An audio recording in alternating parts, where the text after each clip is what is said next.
चार दोस्त और भूतिया हवेली।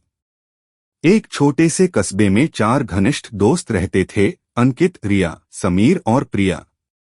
चारों को रोमांच पसंद था। एक दिन स्कूल से लौटते समय उन्होंने कस्बे के बाहर खड़ी, वर्षों से वीरान पड़ी पुरानी राठौड़ हवेली को देखा। लोगों का कहना था कि वहां अजीब अजीब आवाजें आती हैं, रात को खिड़कियों में परछाइयां दिखती हैं और अंदर कोई रहस्यमय आत्मा भटकती है। रिया ने कहा, अगर सच में भूत है तो हमें पता लगाना चाहिए। समीर हंस पड़ा, भूत वूत कुछ नहीं होता, चलो आज रात चलते हैं। प्रिया थोड़ी डर गई, लेकिन दोस्तों को अकेले जाने नहीं देने के लिए मान गई। अंकित भी रोमांच के लिए तैयार था। हवेली का पहला कदम। रात के ठीक 10 बजे चारों टॉर्च लेकर हवेली पहुंचे। फाटक जंग लगा था और हवा चलने से खुद ब खुद ची ची की आवाज कर रहा था। अंदर प्रवेश करते ही सन्नाटा इतना गहरा था कि दिल की धड़कन भी साफ सुनाई दे रही थी।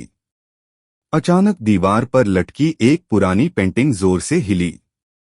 प्रिया चीख उठी, ये क्या था?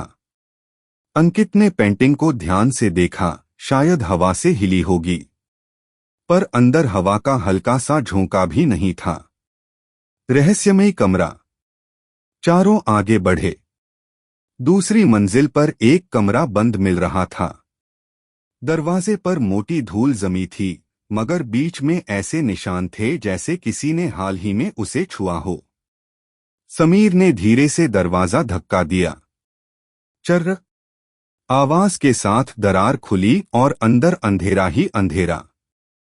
टॉर्च की रोशनी में कमरा खाली दिख रहा था, लेकिन कोने में रखी एक पुरानी डायरी पर रोशनी पड़ते ही रिया ने कहा, इसे देखें। डायरी खोलने पर लिखा था, यदि कोई इस हवेली में दाखिल हो तो सावधान रहे। यहां एक छुपा हुआ राज है और उसे उजागर करने वाला मुश्किल में पड़ सकता है। चारों के दिल की धड़कन तेज हो गई। अचानक होने लगी घटनाएं। कमरे की खिड़की जोर से बंद हो गई। हवा का एक ठंडा झोंका कमरे में फैल गया, जबकि खिड़की बाहर से बंद थी।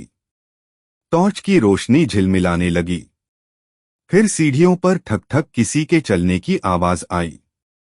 प्रिया ने कांपती आवाज में कहा, चलो यहां से चलते हैं प्लीज।